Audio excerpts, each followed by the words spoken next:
Assalamu alaikum, urmattуу Kırgız халкым, аталарым, апаларым, баарыңыздарга улуу жараткан тынчтык берсин, бакубатчылык берсин, ыйман берсин, адеп берсин, мамлекетибизге жеңилдиктерди берсин.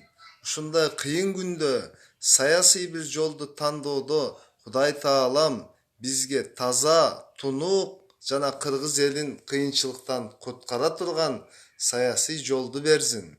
Ошондой эле мен Сооронбай Жээнбековго ыраазычылыгымды билдирет элем. Мына мен 4-5 күн мурда кайрылуу жасап, партиялардын форма 2, форма 1 жана акча таркатуу боюнча алдын ала кайрылуу жасап, бардык партияларды ыйманга, адепке жана чыныгы программа менен жегүүгө чакырдым эле.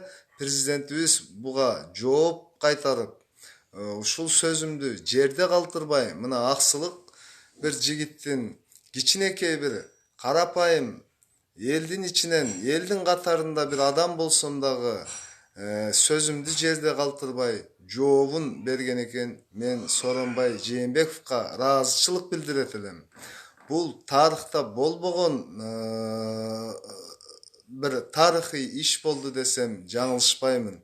Эмне дегенде, бул мына мусулмандардын көптөгөн bir тарыхында мына Умар разияллаху анху ушинтип bir аял киши кайрылганда, bir аял үчүн bir мамлекеттин хандарын жазалаган экен. Мына биздин Умардай, Абу Бакирдей, Осмондой, мына ушу bir мусулмандардын bir падышасындай адилеттүүлүк көрсөтүп койду го деп Сооронбай Жээнбековго ыраазычылык билдирет элем. Бардык партияларды тизгиндеңиз. Сиз өз колуңузга алып, бардыгын адеп менен, ыйман менен, программа менен, чыныгы идеология менен шайлоодо жеңишине сиз да үгүттөңүз. Жана ушу бардык кыргыз элим акчага алданбастан, акчанын кулу болбостон, чыныгы жүрөк менен ыймандууларды, адептүүлөрдү, туура саясат жүргүзгөн жаштарды тандап алгыла. Мен ушуңарга тилектешмин. Бакубатчылык бардык партияга жакшылык каалаймын. Бардык партия туура жол менен, адеп менен, ыйман менен кыргыз элдин кызыкчылыгын ойлогон программалар менен жеңгиле. Эч кимибиз талашпайлы, тартышпайлы, ынтымакта бололу.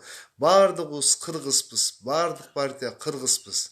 Ынтымакта болгула. Эч убакта акча менен эмес, программа менен утуп чыккыла.